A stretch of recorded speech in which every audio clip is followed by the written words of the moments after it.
بحار الانوار کی ایک اور روایت سنیے. ابو عبداللہ اپنے موالی سے کہتے ہیں یا فلان اتزور قبر ابی عبداللہ الحسین بن علی علیہ السلام؟ قال نعم انی ازورہ بین 3 سنین مرہ. فقال له وهو مصفر الوجه. اپنے مرید سے کہا کہ تو حسین کی قبر کی زیارت کے لیے جاتا ہے؟ کہا ہاں 3 سال میں ایک بار جاتا ہوں. تو ان کا چہرہ پیلا پڑ گیا اور کہنے لگے اما واللہ الذی لا الہ الا ہو لو زرتہ لکان افضل لک مما انت فی. اگر تو اس کی زیادہ کثرت سے زیارت کرے تو جو تو کچھ کر رہا ہے اس سے زیادہ بہتر ہو. تو میں نے کہا یہ سارا فضل اس کے لیے ہے. کہا ہاں مزید سنو واللہ لو انی حدثتکم بفضل زیارتی وبفضل قبرہ لترکتم الحج رأسا وما حج منکم احد. اگر میں تمہیں قبر حسین کی فضیلت بتاؤں تم آج کے بعد کوئی حج کرنے جاؤ ہی نہ اور حج کو مستقل چھوڑ ہی دو.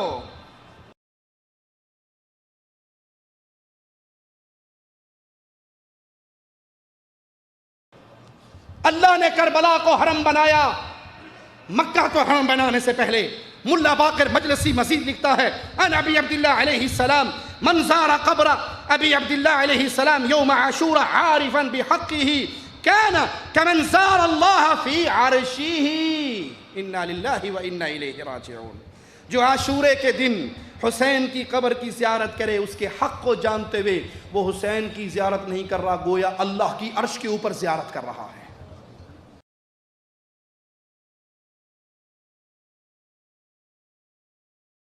بعض الأحاديث وكثير من الأحاديث التي وردت في زيارة الإمام الحسين عليه السلام وزيارة الأئمة أنه وردت هذه المضامين من زار الحسين عليه السلام. سأقطع الجزء المهم من هذه الأحاديث ثم أبينه لكم لكي ألفت نظركم إلى المقطع المهم من هذه الأحاديث. من زار الحسين فكأنما زار الله في عرشه. في حديث آخر من زار الحسين ثم لا أذكر هذا المقطع المهم كتبه الله في أعلى عليين في زيارة للإمام في رواية في بيان فضل زيارة الإمام الرضا عليه السلام. من زاره ولا أذكر هذا المقطع وجبت له الجنة. لاحظوا إخواني لابد أن نتأمل نتفكر نتدبر هذه المنزلة الرفيعة هذا المقام السامي أن يكتب الإنسان في أعلى عليين أن توجب له الجنة أن تكون زيارته زيارة الله في عرشه. أي زيارة هذه التي توصل إلى هذا المقام الرفيع والمنزلة السامية. یہاں دشمنی کی بنیادی وجہ لا الہ الا اللہ. دشمنی کی بنیادی وجہ آل سعود نے اللہ ان کو سعادت والا مزید بنائے, ان کے ذریعے اسلام کی مدد فرمائے, اسلام کے ذریعے انہیں عزت عطا فرمائے. اس قبر پرستی کے اوپر ڈنڈا پھیرا ہے اور ایسا پھیرا ہے اللہ کی قسم آج تک یہاں قبر پرستی کا بیچ دوبارہ نہیں ہوگا. اصل لڑائی توحید کی ہے, اصل لڑائی ایمان کی ہے. اسی لیے جو توحید کی بات کرتا ہے یہ ظالم اس کو واجب القتل کہتے ہیں.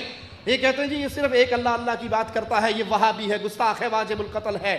قرآن حکیم کی یہ آیت ان ظالموں پہ کتنی فٹ آتی ہے. وَإِذَا ذُكِرَ اللَّهُ وَحْدَهُ وَإِذَا ذُكِرَ اللَّهُ. جب یہ کہا جائے صرف یا اللہ مدد, ایک اللہ مشکل کشا, ایک اللہ حاجت روا, ایک اللہ بگڑی بنانے والا, ایک اللہ اولاد دینے والا, ایک اللہ شفا دینے والا, ایک اللہ عزت دینے والا, ایک اللہ بیماریاں ٹالنے والا, ایک اللہ حاجت روا ہے, باقی سارے اس کے در کے سوالی اور محتاج ہیں. پھر کیا ہوتا ہے, ان کا چہرہ سیاہ پڑ جاتا ہے. وَإِذَا ذُكِرَ الَّذِينَ مِن دُونِهِ إِذَا هُمْ يَسْتَبْشِرُونَ. اور جب کہا جائے نہیں یا اللہ مدد بھی ٹھیک ہے, یا علی مدد بھی ٹھیک ہے, اے ساڑھے پنڈ دا بندہ آیا ہے انہیں گل ٹھیک کیتی ہے. ایک اللہ کے نام سے ان کو آگ لگتی ہے. اور جب یہ کہا جائے اللہ بھی مشکل کشا اور بابا بھی مشکل کشا, اللہ بھی کشتی پار لگاتا ہے, مولا علی بھی کشتی پار لگاتے ہیں. یہ ہی اور بھی کا فرق ہے بھائی, ہے چھوٹا سا لیکن ہے بہت بڑا. ایک مثال دے کے آگے چلوں.